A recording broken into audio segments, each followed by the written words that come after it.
अस्सलाम students student English 101 English comprehension के lecture number 30 से 34 तक आने वाले मिड टर्म के बाद ये आने वाले क्विज़ में आपके लिए क्वेश्चन आंसर जो आज आपके साथ शेयर करेंगे वो आपके लिए हेल्पफुल होंगे। ये लेक्चर 30 से 34 के पे मुश्तमिल ये क्वेश्चंस और उनके करेक्ट आंसर्स हैं। तो चलें स्टार्ट करते हैं। स्टार्ट करने से पहले अगर वीडियो आपके लिए हेल्पफुल होती है तो वीडियो को लाइक करें, चैनल को सब्सक्राइब करें। फर्स्ट क्वेश्चन है, he usually travels to Lahore dash train. तो मोर होता है ट्रैवल होता है बाई ट्रेन, होता है बाई एयर, बाई बस, तो बाई इसका करेक्ट आंसर है।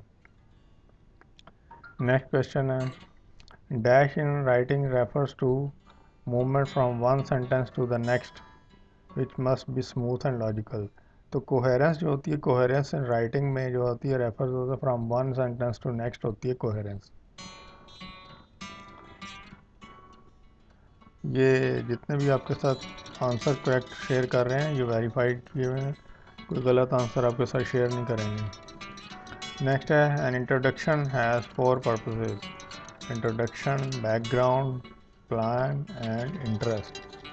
ठीक है जी, 4 इसके फेजेस होते हैं, पर्पसेस होते हैं, इंट्रोडक्शन, बैकग्राउंड, प्लान और इंटरेस्ट इंट्रोडक्शन के। नेक्स्ट है, dash the readers attention is an important goal of writing. तो रीडर की टेंशन तभी आप क्या कहते हैं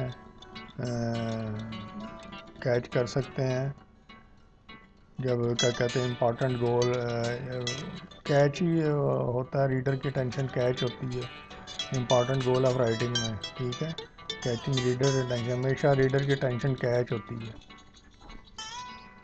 नेक्स्ट है, purpose of proofreading is to check for errors in, grammar में भी एरर चेक होते हैं, पंक्चुएशन में भी, स्पेलिंग में भी। तो ऑल ऑफ द गिवन ये करेक्ट आंसर है।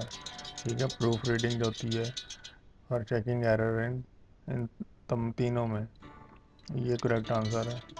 नेक्स्ट है, problems of arrangement are usually there in the dash.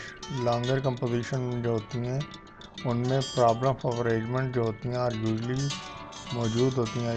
ठीक है, are usually there in the longer composition में प्रॉब्लम्स ऑफ अरेंजमेंट होती हैं लॉन्गर कंपोजिशन में।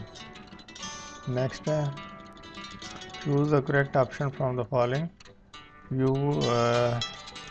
यू वुड, अच्छा ये जो है ना शॉर्ट करके ये क्या है, ये वुड है, शुड है। ठीक है, तो ये इसका बताना है इज़ ए कंट्रैक्शन फॉर, तो ये वुड, यू वुड। ठीक है, यू वुड है इसका, ना डिड है ना शुड है, यू वुड। नेक्स्ट है, would you like to take dash orange. अभी ऑरेंज का ओ है ना, ओ जो है ये वावल्स हैं, ए ई आई ओ यू, ये 5 वावल्स होते हैं। इससे पहले ए नहीं यूज़ होता, एन यूज़ होता है। ठीक है, would you like to take an orange.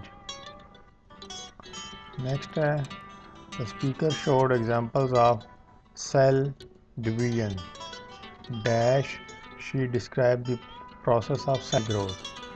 तो इसका correct answer, speaker showed example of cell division और इन एडिशन, और इसके साथ साथ she describe the process of cell growth. एक तो उसने सेल की डिवीजन की एग्जांपल शो की और इन एडिशन उसके साथ उसने सेल की ग्रोथ का प्रोसेस भी बताया।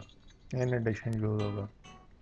नेक्स्ट है, my grandparents have been married dash 49 years। My तो about, my grandparents have been married about 49 years। ठीक है, एंड में सिंस भी नहीं होगा, फॉर भी नहीं, अनटिल भी नहीं, अबाउट। ठीक है, ये इसका करेक्ट आंसर है। ये लास्ट था, ये कुछ क्वेश्चन आंसर थे, उम्मीद है आपके लिए हेल्पफुल होंगे लेक्चर नंबर 30 से 34 तक के। थैंक्स फॉर वॉचिंग, अल्लाह हाफिज़, सब्सक्राइब द चैनल।